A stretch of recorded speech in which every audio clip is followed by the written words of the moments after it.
सुखी भवेयं अहं नित्यं भवेयं हिता च मे To accelerate the wheel of Dhamma, subscribe the channel and press the bell icon. हमारे बुद्ध धम्म की परंपरा में जब भी हम किसी को भोजन दान देते हैं तो उसके बाद उनकी फर्ज होती है भिक्षु की कि वो पुण्यानुमोदना करे। पुण्यानुमोदना उसको कहते हैं। पुण्यानुमोदना का अर्थ होता है जो आपने दान देकर पुण्य अर्जित किया है उसके ऊपर बात करना, उससे कहता है पुण्यानुमोदना। तो आज आपने जो पुण्य अर्जित किया है उसी के अनुसंधान में हम थोड़ी बात करेंगे। एक प्रश्न से हम शुरुआत करते हैं कि क्या हमारे सामाजिक जीवन में दान के बगैर चाहे उपासक उपासिका हो, चाहे भिक्षु हो, चाहे कोई भी हो, दान के बगैर कोई जीवित रह सकता है? दान दिए बगैर नहीं, मैं देने की बात नहीं कर रहा हूँ, दान लिए बगैर कोई जीवित रह सकता है? हमारी फर्ज है ना कि अगर हम दान लेते हैं तो हमें देना भी चाहिए ना। तो प्रश्न ये है आपके सामने कि दान क्या उपासक वर्ग है वो दान लेता है क्या? अगर उपासक वर्ग लेता है तो उसको देना पड़ेगा दान। तो आपसे मेरा प्रश्न है कि क्या आप दान लेते हैं? कभी आपने दान लिया है? दान लिया है? हाँ, धम्म का दान तो लिया, वो धम्म की दीक्षा तो ली नहीं, वो दान नहीं। आप मानिए जो आमिष दान है, जिसको आमिष दान कहा, यानी रोटी कपड़ा मकान है, फिर हमारी सुख सुविधाएं है, उसको लेकर क्या आपने दान लिया है? नहीं लिया है। चलिए अभी दान को समझते हैं हम। दान का अर्थ क्या होता है? दान का अर्थ होता है जो हमारा हक है, उससे अतिरिक्त जो हमारे पुण्य कर्म के कारण हमें मिलता है उसको दान कहते हैं ना। उसी को दान कहेंगे ना। हम दान किसको कहेंगे कि जो मेरा हक का नहीं है, एक बात। दूसरी बात कि मेरे पुण्य कर्म के आधार पर जो मुझे मिला है उसको दान कहते हैं ना। जैसे कि आपने मुझे भोजन दान दिया ना, तो मेरे हक का तो नहीं है, बराबर। मुझे मिला, वो शायद मेरे पुण्य कर्म के आधार पर मुझे मिला, तो ये दान हुआ ना। अभी समझते हैं। देखिए जितने भी लोग हैं, उपासक उपासिकाएं हैं, भिक्षुगण है, कोई भी हो, हम पैसा कमाते हैं ना, तो आपको पैसा सैलरी के रूप में मिलता है या तो आपको जो धंधा करता है उसको नफा के रूप में मिलता है। हाँ? मिलता है ना, पैसा मिलता है। तो वो जो पैसा मिलता है तो उसमें से आप जीवन निर्वाह के लिए कुछ रकम खर्च करते हैं। हाँ? जीवन निर्वाह के लिए खर्च करते हैं, कुछ सुख सुविधा के लिए खर्च करते हैं। लेकिन बैंक में जो आपने रखा पैसा, वो कौन सा पैसा था? आपको जो अतिरिक्त रकम मिली है, अतिरिक्त जो धन मिला है, वो क्यों मिला है आपको? वो कैसे आया आपके पास और उसका हेतु क्या है? बैंक में सब लोग जमा करते हैं ना, आप भी जमा करते हैं, सब लोग जमा करते हैं ना। तो बैंक में जो बचत जमा की उसके ऊपर आपका हक था, क्योंकि आपका हक का तो आपको मिल गया। जो आपका हक था, जैसे कि खाना पीना सुख सुविधा का जो भी हक था वो आपको मिल गया है। लेकिन अतिरिक्त जो आपको मिला है, जो आपने बैंक में जमा कर दिया है, वो कहाँ से आया है? उसके ऊपर आपका क्या हक था और वो आपको क्यों मिला है?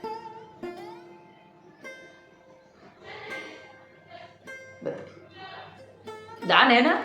आपको जितना कैपेसिटी है उसका आपको मिल गया है, सुख सुविधा सब मिल गया है, लेकिन तृष्णा का तो अंत होता ही नहीं है ना। तो फिर आपको अतिरिक्त जो मिला है वो दान है, याद रखिएगा, समझे। आपको भी दान मिलता है, सबको दान मिलता है। जितने भी लोग हैं सब जो काम करते हैं उसका जो मेहनत का फल है उसके अतिरिक्त जो मिलता है वो उसके पुण्य कर्म के आधार पर मिलता है। बराबर। तो सब लोग हैं जितने भी जीवन निर्वाह कर रहे लोग, उनको दान के आधार पर जीते हैं। वो दान नहीं होता तो बैंक बैलेंस बनता ही नहीं था ना। तो दान के बगैर कोई जिंदा नहीं होता है। हर एक के पास बैंक बैलेंस होता है। अतिरिक्त जो कमाई होती है ना, आज आप इंसान कोई धंधा करता है, नौकरी करता है, तो गवर्नमेंट भी उसको अतिरिक्त रकम देता है ना। इसीलिए तो हम जमा कर पाते हैं। धंधा करते हैं तो धंधा करते हैं तो उसमें 10%, 15%, 50% ऐसी वो प्रॉफिट जो लेता है वो कौन देता है? प्रॉफिट उसको समाज देता है। तो वो समाज उसको देता है, उसके पुण्य कर्म के आधार पर उसे मिलता है दान। तो वो पुण्य कर्म के आधार पर मिलता है ना, वो दान उनके लिए दान है। तो जो आदमी लेता है वो उसको देना पड़ता है। अगर हम दान ले रहे हैं तो हमें देना भी पड़ेगा। एक छोटी सी घटना से इस बात को हम समझने की कोशिश करते हैं। एक बार एक छोटा सा बच्चा 7वीं 8वीं 9वीं कक्षा में पढ़ता था और वो हमेशा अपने स्कूल में जाता है। स्कूल में पैदल जाता, अपना बैग उठाकर, और एक ही रास्ता, रोज स्कूल में जाता और वो रास्ते से आता। तो क्या होता था, जब भी वो स्कूल में जाता ना, उसी समय से एक बिजनेसमैन सामने से गाड़ी में आता और उसको दोनों क्रॉस हो जाते। वो बच्चा इधर जाता, वो गाड़ी से सामने से। ये उनका हमेशा का चर्या थी। बिजनेसमैन भी उनकी तरफ नजर जाती उनकी और दोनों निकल जाते। जब भी वो बच्चा बड़ा हो गया, युवान हो गया, और जब भी वो अपना पढ़ाई ख़त्म करके उसको नौकरी चाहिए था, पैसा कमाना पड़ेगा ना। Battle of bread is waiting for you at the next door. समझे? हमारे जो प्रोफेसर थे ना हमारे कॉलेज में, वो हमेशा ये डायलॉग बोलते थे। जब भी कॉलेज का हमारा अंतिम पड़ाव था तो वो कहते थे कि battle of bread is waiting for you, मानी रोटी की रमखान अभी आपके अगले द्वार पर है। तो वो बच्चा पढ़ने के बाद उसको नौकरी चाहिए, पैसा कमाना है, तो वो एप्लीकेशन करता है एक जगह, एक कंपनी में एप्लीकेशन देता है नौकरी के लिए, और उस कंपनी में इंटरव्यू के लिए जाता है। और होता यह है कि बहुत सारे लोग थे इंटरव्यू में, बहुत सारे लोग थे, 200 लोग थे, और सबका इंटरव्यू होता है। और होता यह है कि वो बच्चा सिलेक्ट हो जाता है तुरंत ही, बिना कोई ज़्यादा मशक्क़त किए हुए। उनको जो मैनेजर था उनको सिलेक्ट कर लेता है और उसको नौकरी मिल जाती है, अच्छी तनख्वाह मिल जाती है। लेकिन वो जो बच्चा जो कि युवान हो चुका था, उसके मन में एक प्रश्न होता है कि जो इंटरव्यूअर था उसने मुझे ज़्यादा प्रश्न भी नहीं किए और मुझे सडनली उसने मुझे काम पर ले लिया। तो उसके मन में ये प्रश्न खड़ा हुआ कि उसने मुझे काम पर क्यों ले लिया इतनी जल्दी से। इतने लोग आए थे, दूसरे को मेरे से बहुत होशियार लोग भी थे, तो मुझे क्यों इतना जल्दी उसने जॉब पर ले लिया। तो एक बार वो मैनेजर को पूछता है कि मेरे मन में प्रश्न है कि मुझे आपने इतना जल्दी सिलेक्ट कर लिया, तो ऐसा क्यों हुआ। तो जो मैनेजर था वो कहता है कि तुमको नहीं मालूम है, तुम जब भी छोटे थे तो तुम स्कूल के रास्ते से आते जाते थे ना, रोज स्कूल जाने के लिए तुम निकलते थे। उसी वक्त मैं तुम्हारे सामने से गुजरता था, मैं बहुत बार तुम्हारे सामने से गुजरा था मैं। लेकिन मैं एक बार मैं गुजर रहा था ना, तो मैंने तुमको देखा था कि कोई मजूर अपनी लॉरी लेकर जा रहा था, मानी धक्का देते ना, हाथ लॉरी होती है, उसको धक्का दे रहा था और ढलान वो चढ़ा रहा था, लेकिन उनसे वो ढलान चढ़ता नहीं था। तो बेचारा उधर ही वो लॉरी की गाड़ी के नीचे पत्थर रख के वो ऐसा थका मांदा खड़ा था। तो उस समय मैं उधर से गुजरा था और तुम भी उधर से गुजर रहे थे, लेकिन तुमने उसको मदद किया था। लॉरी वाले को। वो जो लॉरी वाला था उसको धक्का देने में तुम मदद कर रहे थे और मैंने ये दृश्य देखा था। उसी दृश्य ने मेरे पर बहुत प्रभाव पड़ा था तुम्हारी इस घटना से। तो उसी दृश्य को मैंने याद रखते हुए आज तुमको नौकरी दिया है। देखिए किस तरह से कौन सी घटना काम करती है, इस बात को मैं समझाने की कोशिश कर रहा हूँ। इसी तरह से हमारे जीवन में घटनाएं होती हैं ना, पुण्य कर्म, वो इसी तरह से काम करते हैं। बराबर। आपको जो मिलता है वो हमको नहीं मालूम है कि हमने क्या पुण्य कर्म किया था उसके कारण मिला है, हमको नहीं मालूम है। वो तो बच्चे ने पूछा, युवान ने, इसीलिए वो मैनेजर ने बताया। अगर उसको पता ही नहीं चलता तो पूरा जिंदगी भर ऐसे गुजर जाता था। हमारे जीवन में भी ऐसी बहुत सारी पुण्य क्रियाएं होती है, पुण्य होता है जिसके कारण हम धन दौलत सुख सुविधाएं कमाते हैं। हमको जो अतिरिक्त मिलता है वो हमारे पुण्य कर्म के कारण होता है। डोमिनो इफेक्ट जानते हैं ना, डोमिनो इफेक्ट कहते हैं उसे। आप YouTube पर सर्च करना, उसको कहते हैं डोमिनो इफेक्ट। डोमिनो इफेक्ट अर्थात एक चीज, छोटी घटना घटती है तो श्रृंखला चल पड़ती है, चल पड़ती है, चल पड़ती है, चल पड़ती है, और इतनी बड़ी श्रृंखला हो जाती है कि उसका अंत आज हमारे पास वो घटना घूम फिर कर आती है ना, तो हमें पता ही नहीं चलता है कि ये मेरे कर्म का ही फल है, चाहे पाप कर्म हो चाहे पुण्य कर्म हो। इसको समझने के लिए एक अच्छा सा घटना बताता हूँ। एक बार बीरबल अकबर दोनों अपने दरबार में थे। तो हमेशा राजा होता ना, वो तरंगी होते हैं ना, राजा तरंगी होते हैं। वो कभी क्या निर्णय ले ले, क्या कर बैठे, किसी को समझ में नहीं आता। तो अकबर को कोई तरंग सूझा और उसने क्या किया, वो पास बीरबल खड़ा था ना, उसको एक चाटा मार दिया, जोर से गाल पर उसको छटाक चाटा मार दिया। अभी बीरबल हड़बड़ा गया, बोला ये जापना को हो क्या गया, मुझे सडनली बोला चाटा मार दिया। तो बीरबल घबरा गया, लेकिन समझदार व्यक्ति था, अकबर को कुछ कह नहीं सकता, राजा था। तो बीरबल ने क्या किया, उसके पास वाला एक आदमी खड़ा था ना, उसको जोर से चाटा मारा। पास वाला आदमी को उसने चाटा मार दिया। जो पास वाला आदमी था वो भी घबरा गया, बोला अरे बीरबल को क्या हो गया, वो सडनली मुझे चाटा मार दिया। तो वो पास वाला आदमी को लगा अभी वो भी बीरबल को कुछ कह नहीं सकता, तो उसने क्या किया, उसने बाजू वाले को चाटा मारा। अभी तीसरे आदमी को चाटा पड़ा, वो भी घबरा गया, बोला ये क्या हो गया, उसने मुझे चाटा सडनली क्यों मारा। तो उसके मन में आया कि ये जो अपने जो राजा है ना, बादशाह, उन्होंने कुछ गेम शुरू किया है, बोला कुछ खेल शुरू किया है। ये चाटा मारने का खेल शुरू किया है। तो उसने क्या किया, उसने बाजू वाले को चाटा मारा। तो एक श्रृंखला चल पड़ी, एक सिलसिला चल पड़ा चाटे का। फिर सब लोग एक दूसरे को मारने लगे चाटा। चाटा पूरे दरबार से बाहर निकल गया और गांव में घूमने लगा चाटा। गांव में सब एक दूसरे को चाटा मारते, सटासट सटासट। लोग कोई पूछता है कि क्यों मारा, गुस्से हो जाते ना, गाला गाली। तो लोग कहते हैं चुपचाप चाटा खाओ और दूसरे को चाटा मारो, ये हमारे सम्राट का आदेश है, बोला। तो लोग कुछ भी बोले नहीं और दूसरे को चाटा मारकर आगे बढ़ जाए। चाटा पूरे गांव में घूम रहा है। घूमते घूमते शाम हो गई, घूमते घूमते रात हो गई।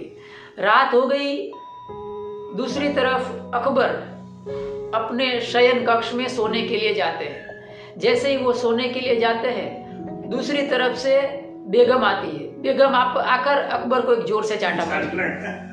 तो अकबर घबरा गया, बोला ये क्या हो गया। वो तो गुस्से भी हो गया, बोला क्या हो गया, मुझे चाटा सडनली क्यों मारा। तो वो निर्दोष भाव है बोलती है कि जापना, आपने ही तो ये दरबार में खेल शुरू किया था। तो अकबर घूम फिर कर उसको कर्म का फल मिल गया। डोमिनो इफेक्ट, उसको कहते हैं डोमिनो इफेक्ट। कम्म स्कोमहि, कम्म दायादो, कम्म योनि, कम्म बंधु, कम्म पट्टी शरणो, यम कम्मम करस्सामि, कल्याणम वा पापकम वा तस्य दायादो भविष्यामि। हमारा सारा कर्म है ना, चाहे पाप कर्म हो चाहे पुण्य कर्म हो, इसी तरह से मिलता है। घूम के आता है, आपके पास ही लाता है। घूम फिर कर हमारे पास जब ये आता है ना, तो हम भूल गए होते हैं कि ये मैंने ही खेल शुरू किया था। समझे? अकबर भूल गए, लेकिन बेगम ने बताया तभी पता चला कि ये तो मेरे कर्म का फल है। उसी तरह से हमारे जीवन का जो हम सुख प्राप्त करते हैं, उसके पीछे हमारा पुण्य कर्म जवाबदार होता है। अभी आपने जो पुण्य अर्जित किया है, आपने पुण्य अर्जित किया ना, वो पुण्य कर्म भगवान बुद्ध ने उसके ऊपर भगवान बुद्ध ने दान धर्म के ऊपर बहुत बड़ा बात कहा है। 3 तरह का दान होता है। एक होता है धर्म दान, दूसरा होता है अभय दान, और तीसरा होता है आमिष दान। आमिष दान, आमिष। तो आपने जो दान दिया वो आमिष दान है। आमिष मानी हमारे जो स्थूल काया है, उसको जीने के लिए, जीवन निर्वाह के लिए जो जरूर पड़ता है, उसको आमिष दान कहते हैं। समझे? तो आमिष दान आपने देकर बहुत बड़ा पुण्य कर्म अर्जित किया है। आपको जब मिलेगा तो उससे कई गुना हमें ज़्यादा फल मिलता है। आपने सिर्फ मुझे भोजन दान नहीं दिया है, आपने सिर्फ एक बुद्ध पुत्र को कोई दान नहीं दिया है, आपने एक संघ को दान दिया है। हमारा जो संघ है भगवान बुद्ध का, वो संघ में कौन है? तो बोला सारिपुत्र है, जो प्रज्ञावानों में अग्र था। महामोगलान है, जो रुद्धिधरों में अग्र था। जो महाकाश्यप है, जो धृतांगधारियों में अग्र था। शिवली बनते हैं, जो शिवली बनते हैं, जो दान प्राप्त करने वालों में अग्र था। पूरा जो संघ था, उन संघ को इस पुण्य कर्म का लाभ आपने दिया है। इस तरह से हमें पुण्य कर्म का लाभ मिलता है। आपने जो पुण्य कर्म अर्जित किया है, उसका हमें किस तरह से प्रभाव मिलता है, किस तरह से हमें फल मिलता है, हमें क्या मिलता है। आपने जो दिया वो आपने प्राप्त किया। आयु, वर्ण, सुख और बल और पटिभान, ये 5 बातें आपने दी। आयुष्य दिया, वर्ण दिया, सुख दिया, बल दिया और बोध दिया। ये 5 बात आप जब किसी को आहार का दान देते हैं, तो आप उनको ये 5 बातें देते हैं। तो ये 5 बातें आप जो देते हैं वो आपको मिलती है। आयुम दत्वा आयुष्य भागी होती, वणम दत्वा वणस्य भागी होती, सुखम दत्वा सुखस्य भागी होती, बलम दत्वा बलस्य भागी होती, पटिभानम दत्वा पटिभानस्य भागी होती। कैसा? आप भी उसमें भागीदार बने, लेकिन कैसा? तो बोले दिवस्सवा मनुष्यस्वा, अर्थात दिव्य देवों जैसा, देवताओं जैसा आप आयुष्य, वर्ण, सुख, बल और पटिभान को प्राप्त करेंगे। ये पुण्य कर्म का फल है। अंतिम बात कह के मेरी धम्म देशना को मैं समाप्त करूँगा। याद रखिएगा, हम जब भी किसी को दान देते हैं, कोई भी दान देते हैं, तो दान देने के लिए मत देना। दान देने के लिए दान नहीं देना। दान देते वक्त, दान देते समय, दान देने से पहले और दान देने के बाद हमारा चित्त में बहुत प्रसन्नता होनी चाहिए। हमारे चित्त में एक खुशी होना चाहिए कि आज मुझे दान करने का अवसर मिला है, मुझे लाभ मिला है दान। ऐसा सोचना, तो हमें दान का फल मिलता है। आप थोड़ा भी देंगे ना, उसका फल बहुत मिलता है। दान को संबंध है हमारी पैसिविटी के साथ, समझे? तो दान देने से पहले, देते वक्त और देने के बाद बहुत कुशल चित्त रखना, बहुत प्रसन्न चित्त रखना कि आज हमारे घर पर कोई भिक्षु आएंगे, आज हमको दान देने का एक तक मिला है, एक मौका मिला है। तो इस दान इसीलिए देते हैं कि मुझे पुण्य कर्म की प्राप्ति हो।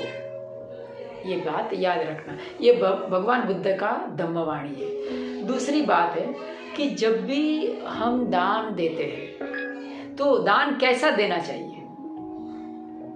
जैसे कि आज की दुनिया में हो सकता है कोई कृपण बन जाते हैं, है ना? कोई कंजूस बन जाते हैं तो वो कैसा दान देते हैं, जो सस्ता वाला हो, हल्का वाला हो, ऐसा दे देते हैं। कोई बार दान देते तो नोट बिगड़ गई हो, खराब हो गई हो, ऐसी नोट दे देते हैं, खाना पीना, ऐसा नहीं। भगवान बुद्ध क्या देते हैं, क्या कहते हैं, सबसे शुद्ध देता है दान। जो हकीकत में जो दाता होता है उसको पुण्य का लाभ तब मिलता है जब वो सबसे शुद्ध देता है, सबसे श्रेष्ठ देता है।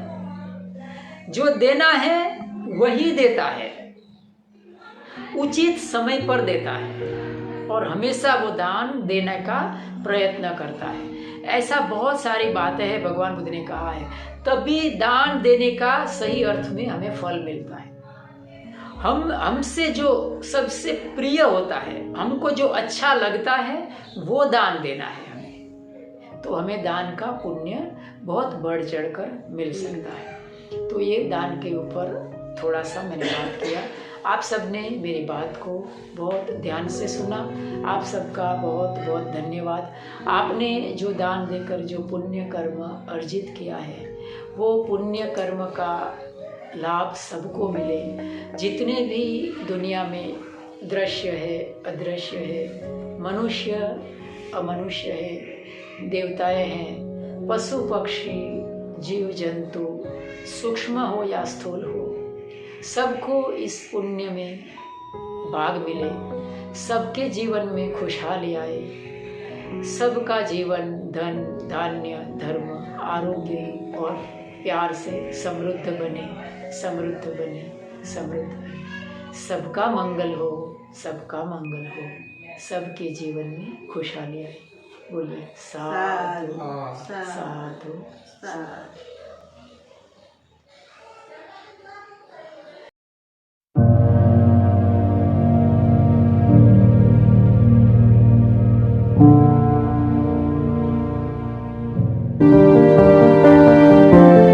To accelerate the wheel of Dhamma, subscribe the channel and press the bell icon.